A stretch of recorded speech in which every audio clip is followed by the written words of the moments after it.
Bienvenidos a todo el Consejo Dios, bienvenidos a este programa donde continuaremos estudiando la Biblia, continuaremos estudiando más extensamente Primera de Tesalonicenses, esta carta tan entrañable que el apóstol Pablo escribió a la iglesia de Tesalónica y donde vemos como día a día él volcaba su corazón con esta gente que a su vez le retribuía el cariño y le retribuía el amor al apóstol Pablo. Y vamos a empezar con el capítulo 4, pero antes vamos a presentar a nuestros hermanos contertulios del día de hoy.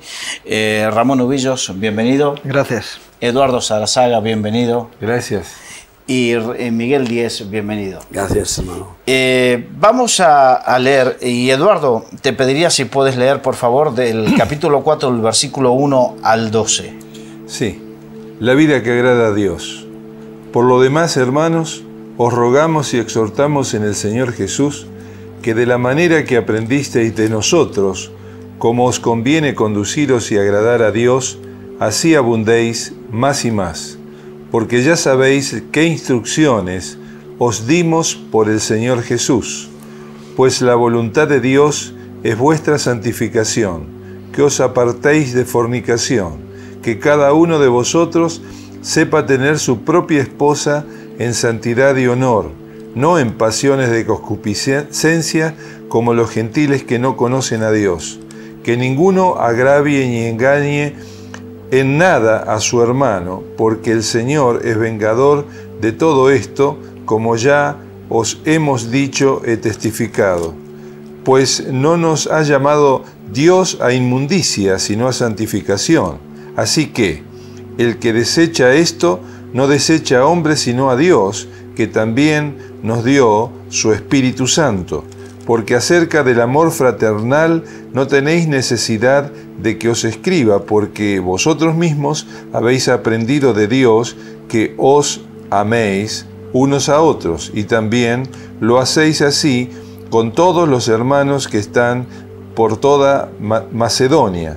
Pero os rogamos, hermanos, que abundéis en ello más y más, y procuréis tener tranquilidad y ocuparos de vuestros negocios, y trabajad con vuestras manos de la manera que hemos mandado, a fin de que os conduzcáis honradamente para con los de afuera y no tengáis necesidad de nada.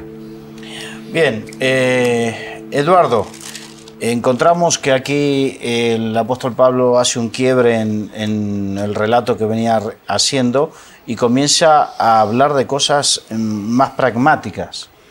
Exacto, diríamos que el título, yo creo que a veces en las Biblias los títulos pueden estar bien puestos y no bien puestos, porque esto es parte de los que han armado los textos. Pero en este caso creo que es ajustado a lo que viene como el texto bíblico, la vida que agrada a Dios, la vida que está expresando, o el apóstol quiere que los tesalonicenses puedan expresar acerca de la voluntad de Dios. La vida que tiene que ver con la santificación, que es un proceso, que es una gran doctrina que a veces las iglesias han dejado de predicar y de enseñar. La doctrina de la santificación, que era muy fuerte en el tiempo de la Reforma y los primeros reformadores. También vemos que esto está en al menos 3 sectores muy prácticos.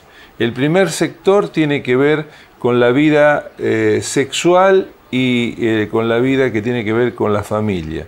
El segundo es la relación entre los hermanos, y el tercero es lo que tiene que ver con el trabajo, que tiene que ver con la vida cotidiana y cómo manejamos el dinero y cómo utilizamos el dinero, que tiene que ser siempre para la gloria de Dios.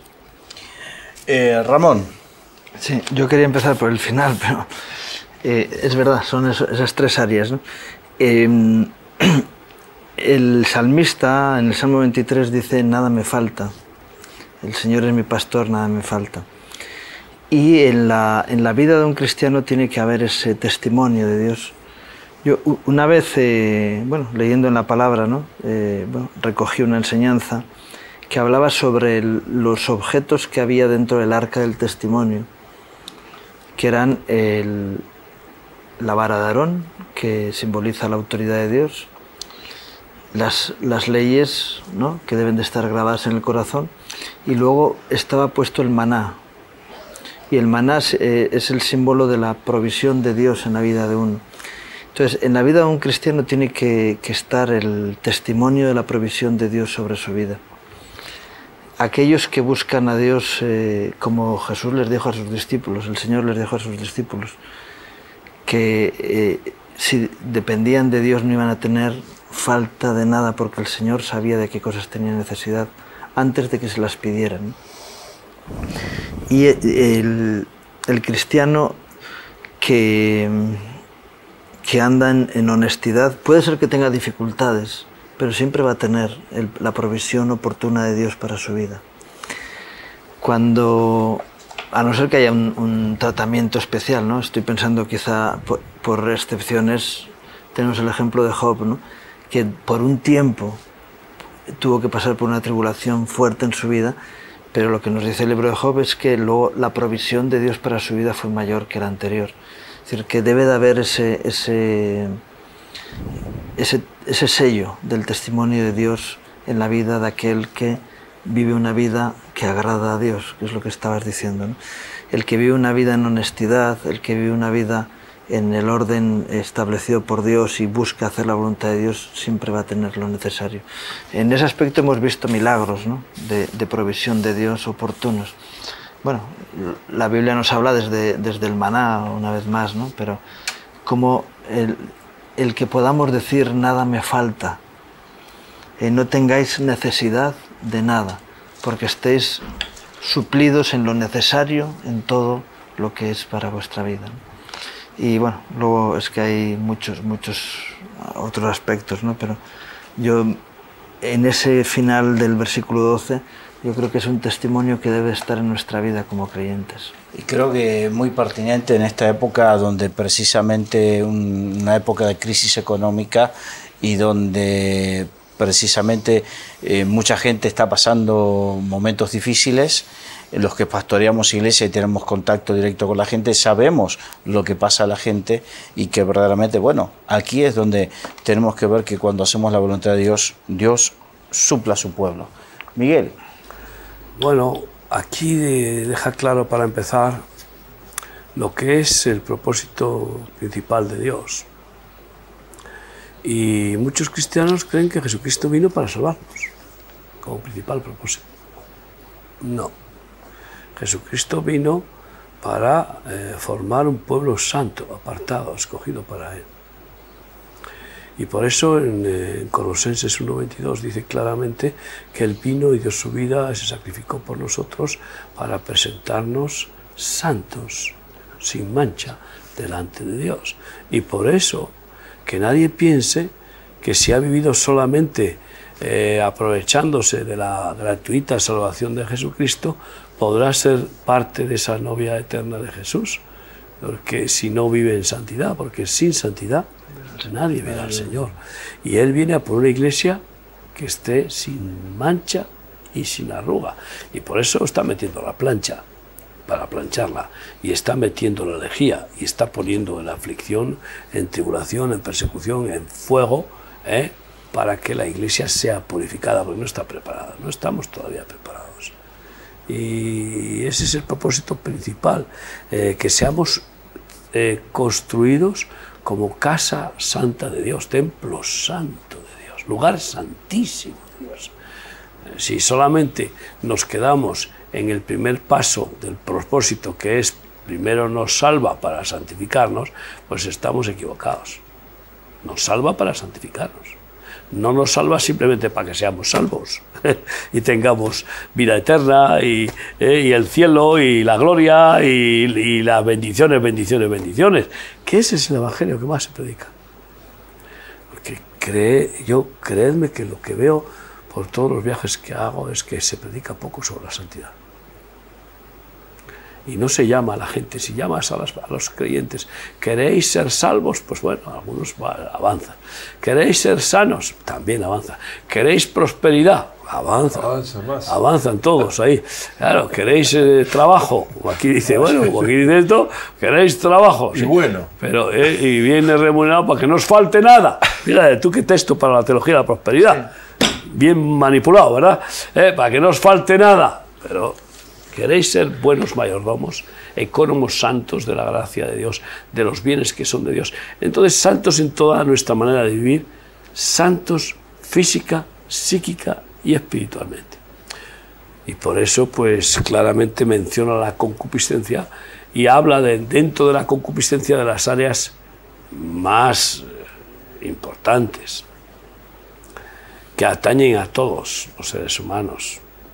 El área de la lujuria, el área de la sensualidad, el área del sexo, de la fornicación, es una de las áreas de la concupiscencia pues más generalizadas y que abarca a todos.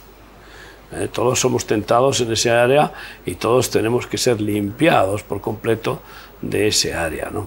Pero luego pues está el área del materialismo, el área del amor al dinero, ¿no? Entonces esas concupiscencias de las cuales dice que los gentiles, pues oye, son expertos, viven en eso, para eso, por eso, porque no conocen a Dios, pero nosotros tenemos que ser completamente diferentes como ciudadanos del reino santo perfecto de Dios, ¿no? Y bueno, pues dice que creciendo siempre para ser un templo santo. Eso es lo que dice Pablo a los Efesios en el capítulo 2, 21, ¿no? Y en realidad nos ha llamado para ser santos, no para ser salvos solamente. Y bueno, santos en todas las maneras de vivir, por ejemplo, en el matrimonio, como deja bien claro. Y especifica, marido de una sola mujer, ¿va? ¿Qué pasa? O sea que se puede uno plantear tener varias mujeres, como tenía. Sabes que ahora hay una tendencia, algunos, a que quieren reivindicar el Antiguo Testamento y justificar el tener varias mujeres, porque los primeros que lo van a conseguir son los musulmanes. Estamos hablando, ya los musulmanes han conseguido la poligamia en sus países de teocracias islámicas sin ningún problema. Y cualquiera de esos países pues tiene las mujeres que pueden tener. 4 legítimas y luego concubinas todas las que quieran, ¿no? Entonces,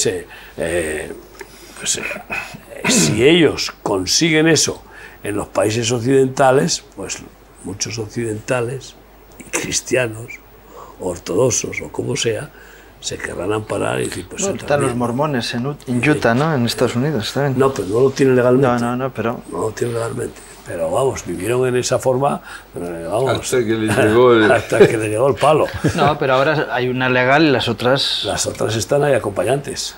Claro. Dentro de sus religiones son aceptadas, sí, pero legalmente no. Es lo mismo, en la práctica es lo mismo, ¿no? Es impresionante, sí. Pero pues menciona el matrimonio, porque el matrimonio santo, como célula fundamental del cuerpo de Cristo, la familia, Dios vino a formar una familia santa, como Él es familia santa. Entonces el matrimonio debe de ser ese ejemplo, ese luminar, esa sal en el mundo, y vamos, en ninguna manera, ninguno puede confesar el nombre de Dios y después vivir en un matrimonio indecente, en una forma indecente matrimonial. Y de ninguna manera puede ninguno gobernar una iglesia si no gobierna su familia santamente y tiene a sus hijos en sumisión, es decir, en santidad, es decir, en respeto, ¿no? Y bueno, dice que tenga su propia esposa, no solamente una, sino en santidad y honor. ¿Por qué especifica las dos cosas? Santidad y honor. A ver. Hombre, el honor es por el mantenimiento del honor de la esposa al mismo nivel que el del hombre, ¿no? Pues tú puedes ser el hombre que viva en santidad y sin embargo deshonrado por su mujer. Sí. Entonces en él se aplica la vida de santidad y ella en cambio le deshonra, porque como bien hemos oído en el capítulo anterior, que que bueno, vosotros sois mi corona, vosotros sois mi gloria, vosotros sois, habla de sus discípulos, y también hicimos la comparación en la vez anterior, de que la mujer es corona del varón, es la honra del varón, igual que los hijos son la honra de los padres, ¿no? Entonces ahí es donde está la honra, porque no solamente tienes que vivir como padre de familia en santidad, sino en honor que da, el honor que da a la mujer y los hijos, los demás miembros de la familia, ¿no? Y bueno, antes el honor tenía mucho valor, era el tesoro, el activo, así hablando en términos, testimonio personal, en términos económicos incluso, el activo más valioso de una familia era el honor. De tal forma que cuando alguien quería casar a su hijo o a su hija, jamás la casaban o le casaban con un miembro de una familia sin honor. Es un principio fundamental de mantener esa honra, ese honor, que puede llegar a ser un fanatismo y a excluir, etc., ¿no? Eso llegó a la nobleza, pero se desvirtuó. Pero ese era el tema, ¿no? Es decir, familias de honor que son nobles. Sí, pero antes no solamente era de las noblezas de sangre azul, así como hablamos, sino eran de los caballeros.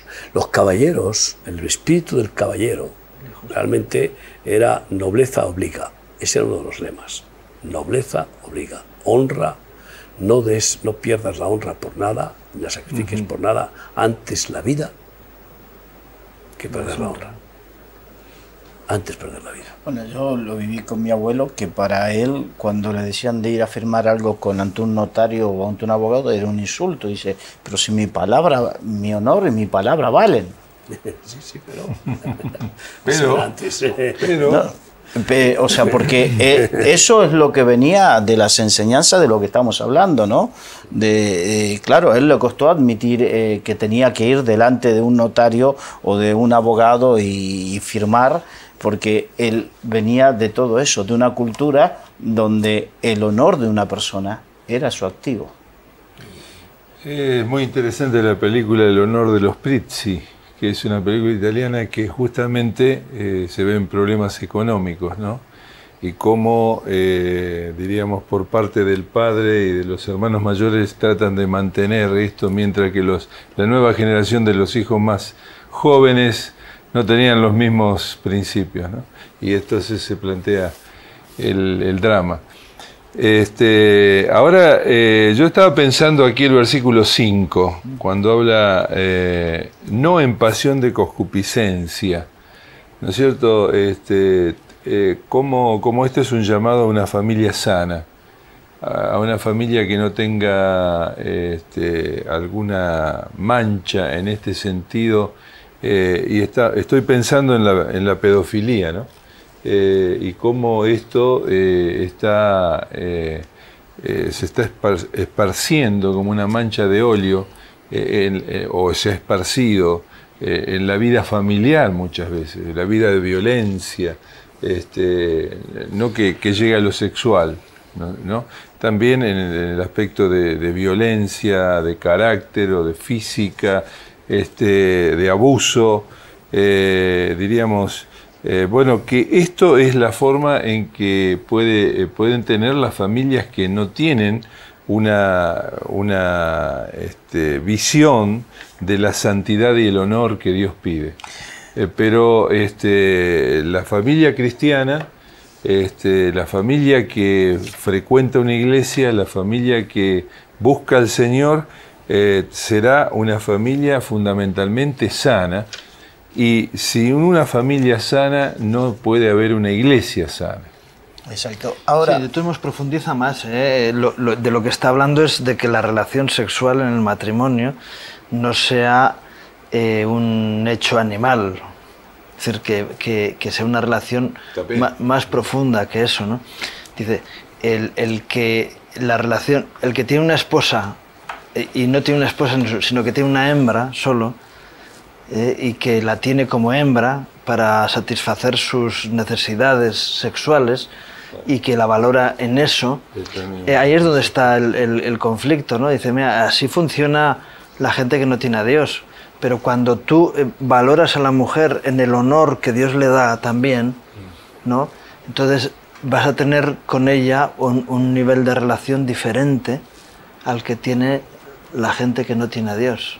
Es decir, no en pasión de concupiscencia, sino en relación, no solamente en el aspecto físico, sino en todos los aspectos, profundizando en la relación matrimonial en todos los aspectos, ¿no? Cuando para ti tu mujer es solamente el objeto de tu deseo sexual, pues eso no es un matrimonio. Eso no es un matrimonio. Es decir, y lo que le está diciendo, hay un valor mucho más profundo en el matrimonio que todo eso.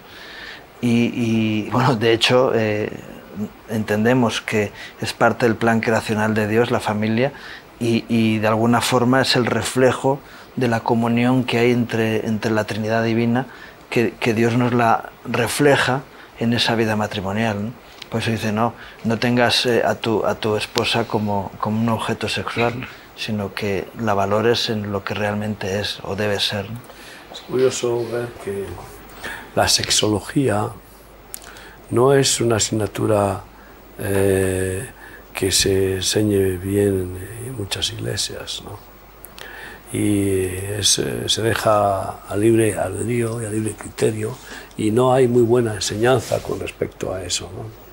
Entonces, efectivamente, pues la gente va, a todos es permitido, pero no a todos conviene. Pero luego va a eso de que la mujer no se niega al marido, porque el cuerpo de la mujer le pertenece al marido, pero no para hacer lo que te dé la gana. Porque claro, todo tiene unas limitaciones. Cuando la relación de matrimonio se convierte en una perversión sexual, que las hay de todos los colores, pues el sadomasoquismo, por ejemplo. ¿Sí? Como es mi mujer, me pertenece, oye, pues puedo ir degenerando en una perversión sexual sadomasoquista, o pues en una pornografía.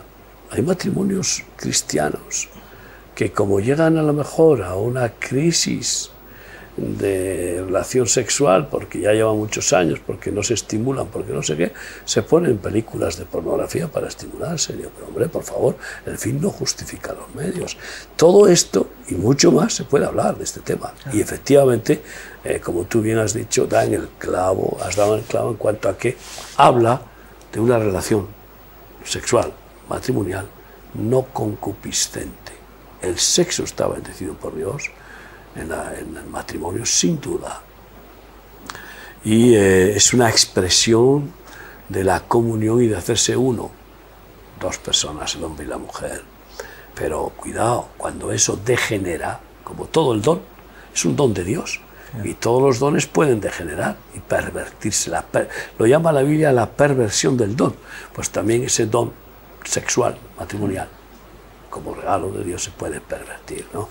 Y bueno, hay mucho que contar sobre esto, ¿no? En el día de hoy es... Pues oye, por ejemplo, vas al libro de David siendo viejo se pone una jovencita para que le caliente.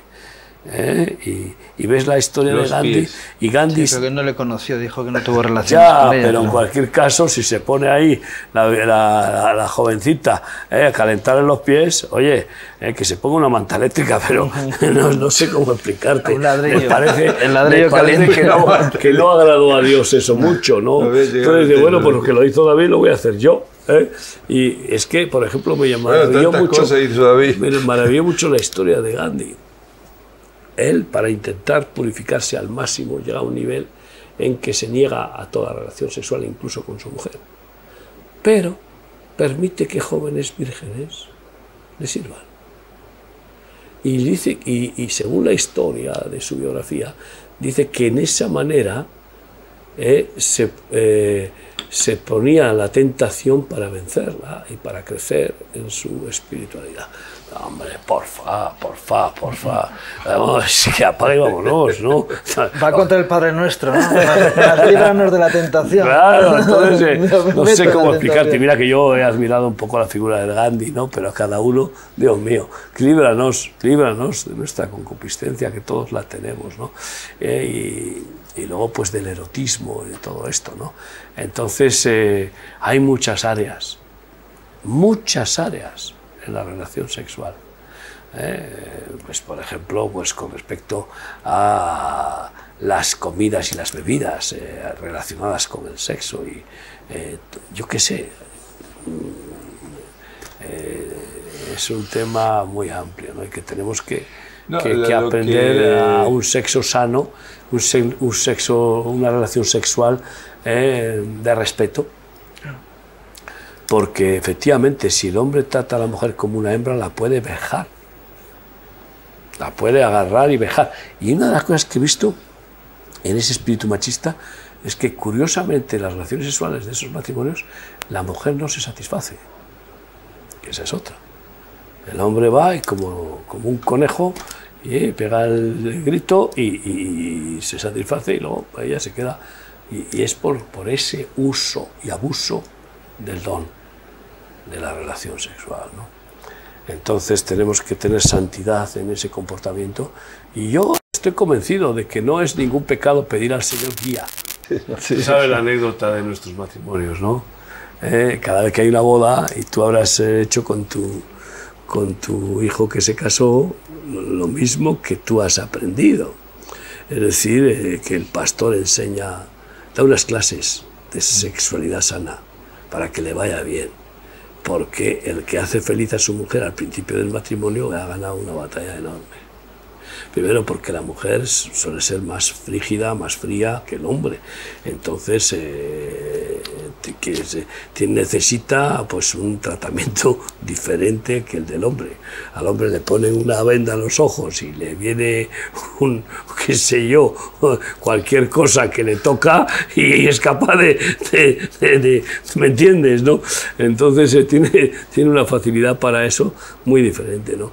Y les damos una clase a los hombres que se van a casar el día de su boda, que claro, es un poco risa, ¿no? Y hasta la clase, madre mía, ¿no? Pero que es eficaz, porque claro, el que gana esa batalla de la noche de bodas o de los primeros días de luna de miel en el matrimonio, ay, amigo, cuando hay una bendición del don sexual en la pareja, no cabe duda que un gran equilibrio. Una mujer insatisfecha es una histeria continua, y viceversa, ¿no? Y forma parte de muchos desequilibrios, ¿no?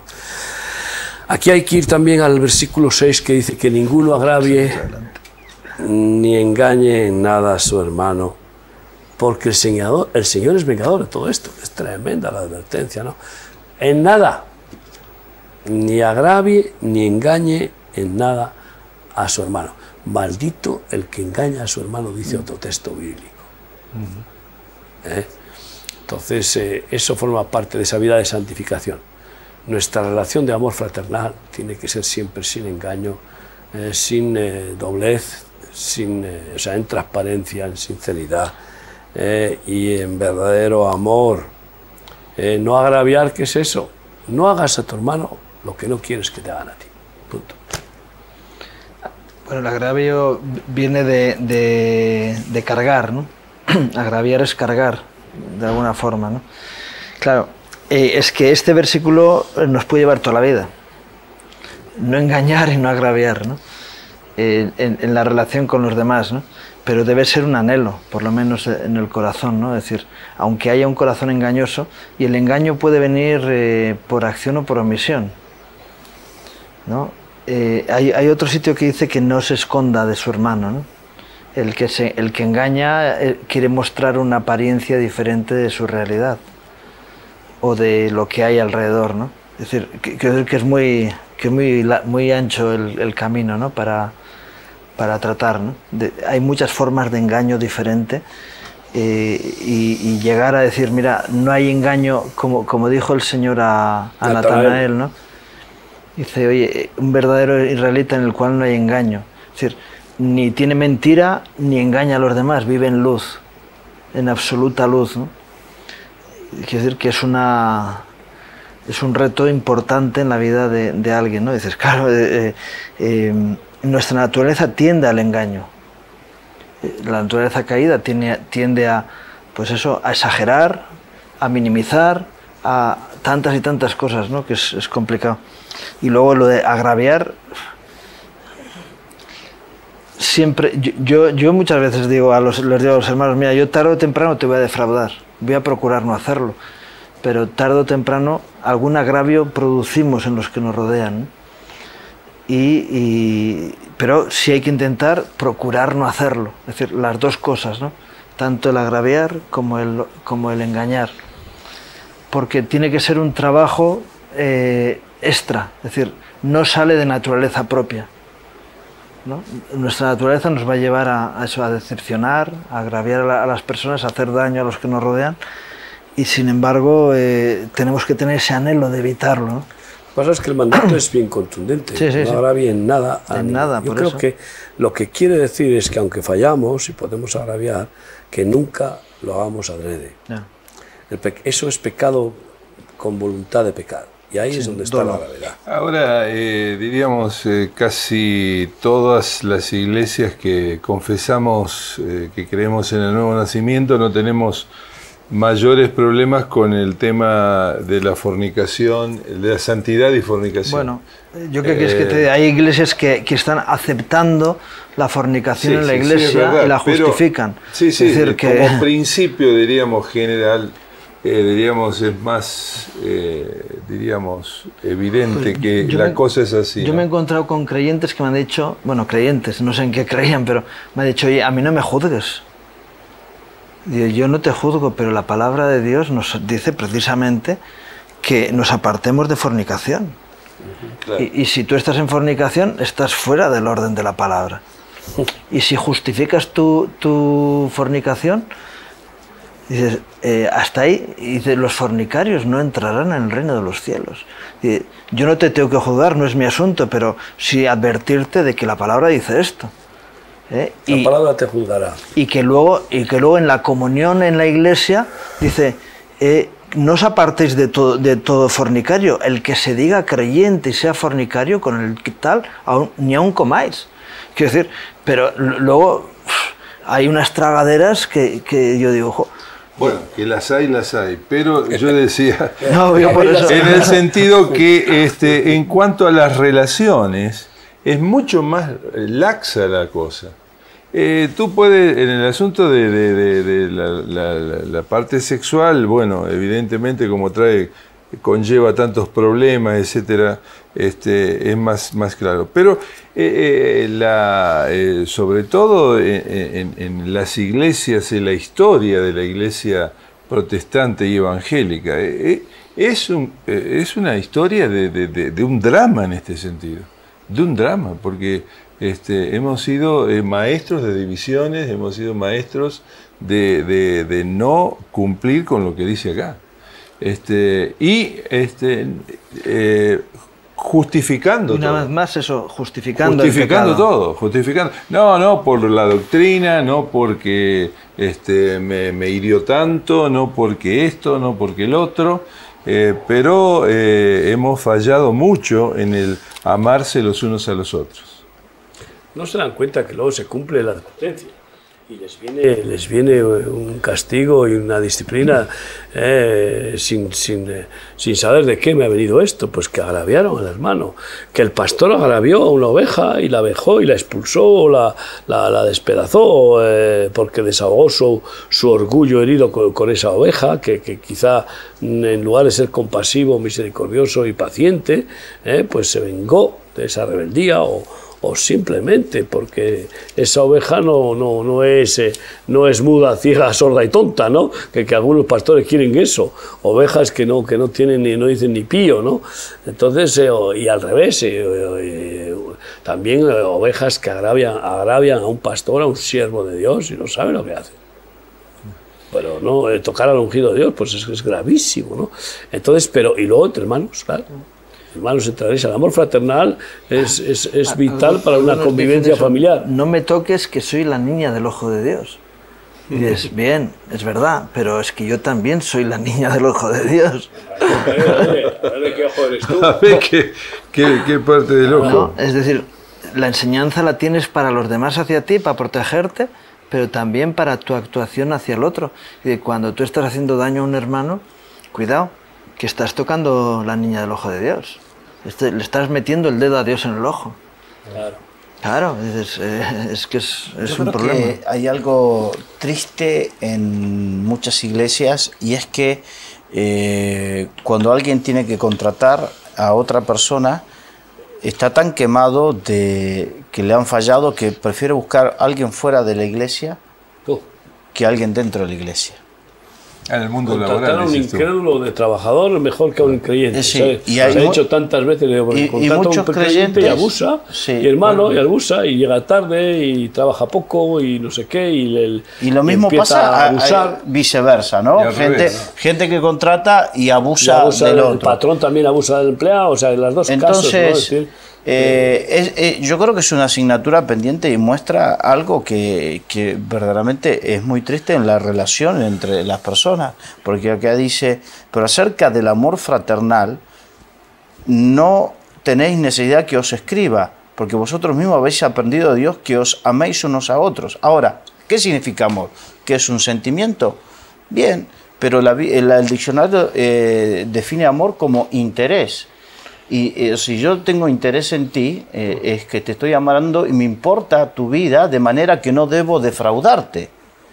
Vete a 1 Corintios, la mejor definición del amor. No hace nada indebido. Está en la palabra de Dios. Exacto. Entonces, ¿qué sucede cuando verdaderamente, porque no sé si les habrá pasado a ustedes, pero a mí como pastor me ha pasado tener que mediar entre dos personas que se sentían que uno había agraviado al otro o viceversa, y no había manera de solucionarlo? Entonces, en verdad, creo que también este es un tema creo muy, muy importante que hace mella en la unidad del cuerpo.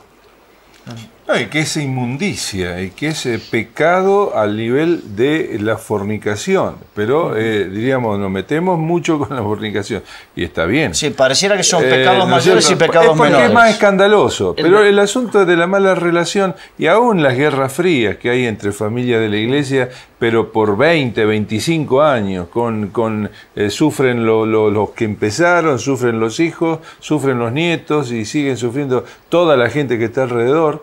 Y nadie se pone a reflexionar en la palabra de decir, ¿por qué no nos arrepentimos un poco de todo lo que hemos hecho, ¿no? Claro, ahí también falta autoridad, porque dice la palabra del Señor que si tienes algo contra tu hermano, ve a él en privado, y si lo ganas, pues gloria a Dios, has ganado a tu hermano, se arrepiente y se corrige. Si no, toma 2 testigos y ve a tu hermano y háblale de que no está bien esa actitud, y si se corrige y se arrepiente, has ganado a tu hermano. Pero si no, y persiste en su actitud de engaño, de abuso, de mentira, de lo que sea, de división fraternal, pues entonces dice que el pastor debe de corregirlo públicamente en la iglesia. Exacto. Y si aún así todo no se arrepiente, entonces tenedlo como gentil y publicano, porque dice que guardaos de los que dividen el cuerpo. Es que aquí estamos hablando de una de las raíces principales de la división del cuerpo, que es la enemistad entre los hermanos. Es el agraviar al hermano, es el defraudar. Por ejemplo, algunos que se aprovechan de la bondad de un hermano, le piden dinero prestado, luego no se lo devuelven, y cosas tremendas que producen después pues un agravio y decir, bueno, ¿esto qué es?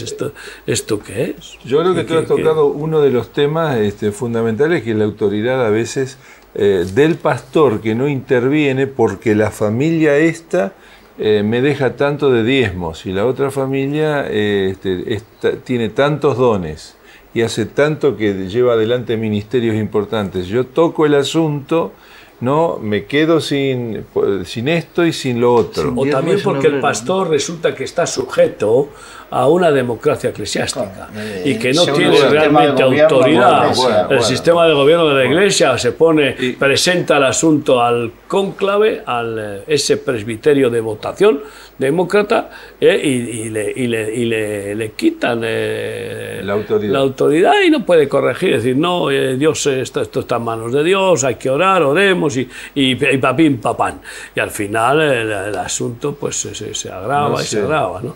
Y entonces es que todo esto empieza por una falta de enseñanza en muchas áreas en la Iglesia, como es los principios de autoridad de la Iglesia, ¿no?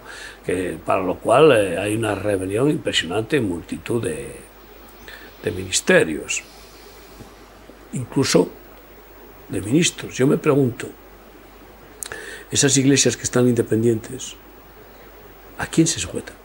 ¿El pastor? ¿Bajo qué autoridad? ¿Quién le corrige?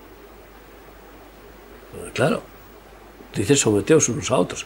A mí mi consejo, el consejo que yo presido, pues muchas veces me dice, oye, que no, Miguel, o esto, lo otro. Tienen, yo tengo, no es que tengan voto, pero tienen voz. Y pueden realmente, en alguna manera, exhortarme o plantear una discusión sobre alguno de las decisiones de la autoridad. Además de eso, siempre he buscado consejeros externos. Pero yo pregunto, ¿cómo puede uno que no aprendió a estar bajo autoridad, a tener autoridad? Bueno, pero ese es uno de los graves problemas del mundo evangélico. Hombre, por favor. Iglesias independientes y pastores independientes que no responden a nadie. Son papas, son pequeños papas, son pequeños papas. Tienen su pequeño Vaticano y están contentos con su Vaticano, aunque sean 10 personas. Sus mini Vaticanos. Aunque sean 10 personas. Pero así no viene la autoridad. Bien claramente el centurión nos enseña un poco lo que es qué curioso, ¿no? Un centurión, claro, lógicamente un militar. Un militar siempre tiene una autoridad por encima de él. Siempre. Conocimiento de la jerarquía. Y después del general máximo del ejército tiene por encima al presidente.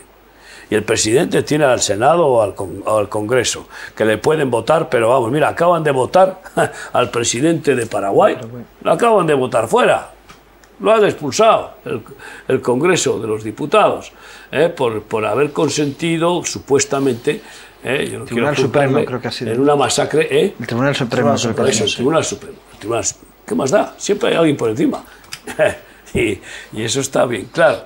Y por eso un militar que sabe muy bien lo que es, porque en la sumisión militar o sí o ejecución. O sea, el asunto está bien claro. Una rebelión en un ejército en estado de guerra, como estaba siempre, el ejército romano siempre estaba en estado de guerra. Pues una rebelión, ¿qué significaba? Pues, sedición, muerte, sí. Ejecución. Y entonces él dice, yo sé lo que es estar bajo autoridad y tener autoridad. Y Jesús se maravilla, claro, ¿no? Entonces yo creo que muchos no saben, ni tienen autoridad, pero no la tienen porque nunca han sabido estar bajo autoridad. Y de hecho a lo mejor han formado su reinito saliéndose de una iglesia por rebeldía, en muchos casos. Otras veces porque el pastor del que salieron pues tampoco estaba dando la talla, dándole testimonio. Pero en cualquier caso volvemos a multiplicar el mismo planteamiento. Y entonces pues se salen, dividen la iglesia, forman su reinito. ¿Y por qué dividen la iglesia? ¿Por qué se dividen las iglesias? Por las contiendas entre hermanos. Y porque no se juzga, lo que decía Eduardo, no se juzga igual un pecado que otro. Y el versículo 7 está después del 6, no después del 5. Y dice que es una inmundicia. Ahí está. Eso es lo que quería decir. Eso es una inmundicia. Igual que la fornicación. Eso es otra inmundicia. Es otra fornicación más. La fornicación es inmundicia, no hay ningún problema. Pero el otro... ¿No? Y dices, y puedes echar de la iglesia a alguien, bueno, porque está en fornicación, pero a alguien porque está en engaño, debería de llevar el mismo tratamiento. Porque los mentirosos tampoco entran en el reino de los cielos. ¿No? Pero es que en el Antiguo Testamento está bien claro, dice, maldito el que engaña a su hermano. Sí. Maldito. Ahora, maldición. O sea que es gravísimo, es grave. Dice, porque Dios es, como bien ha dicho bien claramente, es vengador, esto. O sea, en cambio de la fornicación no lo especifica tan claramente, aunque también es vengador, pero suya es la venganza, pero lo especifica en este tema. O sea, en una palabra, el amor fraternal, y por eso luego vuelve a honrarles. Sí, claro. Sé que de esto no tengo nada que enseñaros, porque sé que en esto sois ejemplares, en el amor fraternal que tenéis entre vosotros, incluso los hermanos que no están con vosotros, que están lejos, como los de Macedonia, a los cuales mostráis esa solidaridad y ese amor fraternal, apoyando en las ofrendas, en las oraciones, etcétera, ¿no? Yo creo que, discúlpame, que nos estamos olvidando, o no deberíamos olvidarnos en las iglesias, no en la conversación, del principio de la cruz. La cruz en forma vertical es comunión con Dios y en forma horizontal comunión con el prójimo. Y el Señor nos lleva a entender esto, que lo que hacemos, si por cuanto diste un vaso de agua a uno de estos mis pequeñitos, a mí me lo has dado. Entonces, bajo ese principio, yo entiendo que todo lo que haga a mi prójimo, sea bueno o sea malo, el Señor lo toma como que se lo hicieron a Él. Entonces, si yo te engaño a ti, estoy engañando a Dios. Claro, sin duda. Si yo te defraudo a ti, le estoy defraudando al Señor. Sin duda. Lo que hacemos a nuestros semejantes se lo hacemos a Dios. El bien o el mal. Y el tema que dentro de la iglesia es el cuerpo de Cristo. Entonces, ¿de quién es el cuerpo? De Cristo. De la cabeza. De Cristo. De la cabeza. Entonces, si le hacemos algo al dedo, le estamos haciendo algo a la cabeza. Entonces, ahí está claro. Ahora, esto del agravio y del engaño, yo creo que lo tenemos que relacionar después con el otro tema que va a tratar, que había muchos en la iglesia que con el tema de la venida de Cristo habían dejado de trabajar. Entonces estaban viviendo a costa de los hermanos que trabajaban y que no. Y el tema del trabajo aquí es muy preponderante. Y yo creo que nosotros en Europa, yo hace casi 17 años que estoy en Europa y veo que hay una generación de hijos que han vivido de las pensiones de los abuelos y de las buenas entradas de los padres, pero que no saben trabajar.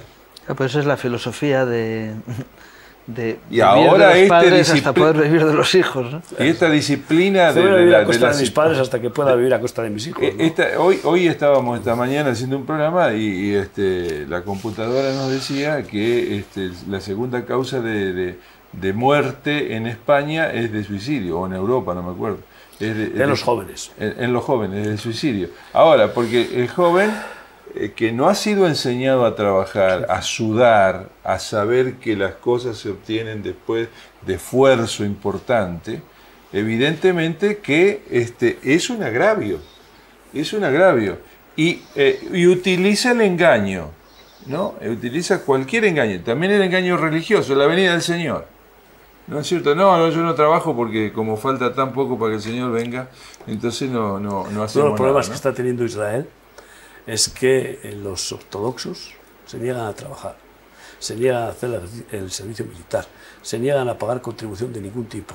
Ellos dicen, no reconocen al gobierno, ellos están esperando el Mesías y hasta que no venga el Mesías no hay ningún gobierno al que reconozcan. Se dedican a leer la Torá, se dedican a orar y viven a costa del gobierno, eso sí, aceptan todas las ayudas del gobierno eso está bien. Y de cualquiera. Imagino que sea una parte, ¿no?, del ortodoxo. Una gran parte.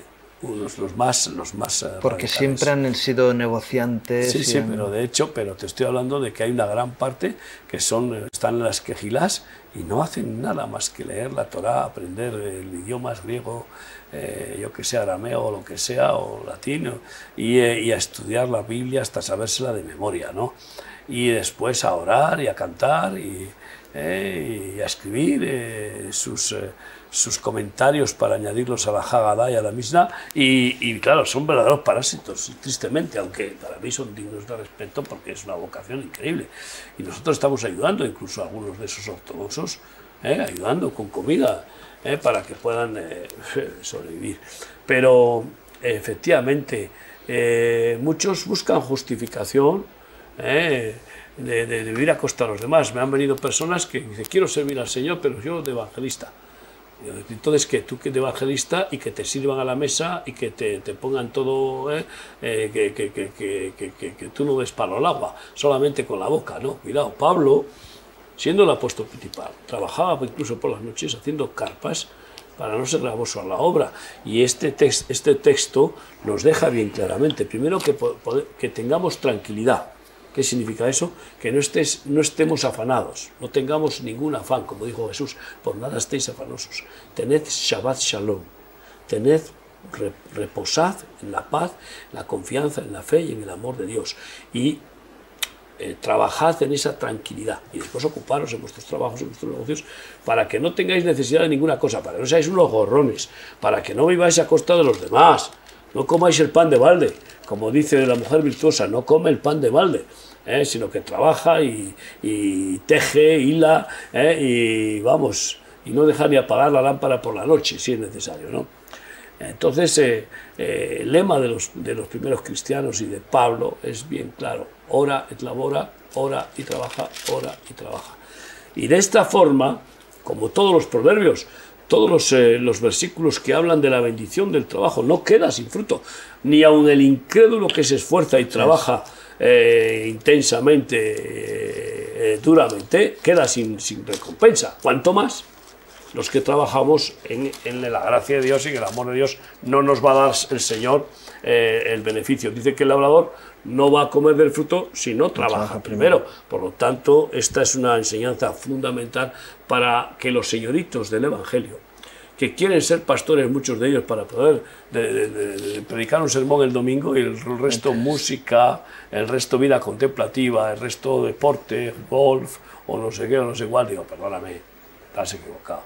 Este no es el plan de Dios. Ora es labora. Mi padre hasta ahora trabaja, dijo Jesús, el día Shabbat, y yo también trabajo. Así que... Sí, porque podría darse el caso de un evangelista que duerme 4 horas al día y está evangelizando y produce un fruto tremendo de crecimiento de la iglesia, y puede decir, hombre, los demás podemos apoyarle porque se está quemando vivo, no porque es un vago y un gorrón. Digo que podría darse el caso, ¿no? Pero claro, lo demás tiene que haber ese equilibrio. Nosotros tenemos un Bernardo así, que no es ningún gorrón. Sí, pero que trabaja. El tío como nadie. Sí, pero él trabaja. Está liberado de trabajos naturales. Pero está hasta las 3 de la mañana en la radio todos los días. Claro. Ahora dice también, y trabajar con vuestras manos de la manera que os hemos mandado. Había una filosofía griega, ¿no es cierto?, que decía que trabajar con las manos era de segunda categoría, ¿no es cierto? Y en Hechos, en el capítulo 20, lo recalca también el apóstol cuando dice, estas manos me han servido, destacándose del pensamiento griego, separándose del pensamiento griego. No, chico, acá ustedes pueden ser todos los filósofos que quieran, pero tienen que trabajar. Y yo creo que esta es una enseñanza también para nuestra generación. En este tiempo, yo creo que tenemos que enseñar a los jóvenes y no jóvenes, a todo el mundo, que aquí el que no trabaja, que no coma. Eso es lo que la conclusión que saca también después, pero dice trabajar con las manos, porque hoy día los tecnócratas están arrastrando una multitud de jóvenes que quieren trabajar con la lengua. Nada más. O con la computadora.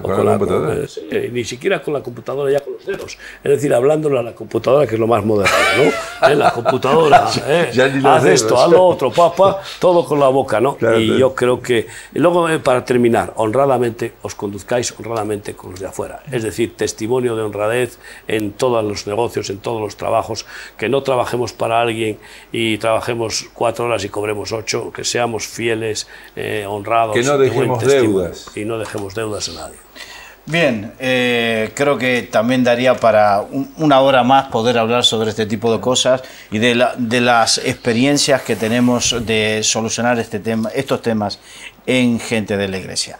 Pero se acabó el tiempo, le damos gracias Miguel, gracias Ramón, gracias Eduardo, gracias también a ustedes por acompañarnos y esperemos poder encontrarnos, si el Señor lo permite, la próxima semana para continuar estudiando 1 Tesalonicenses. Que el Señor les bendiga.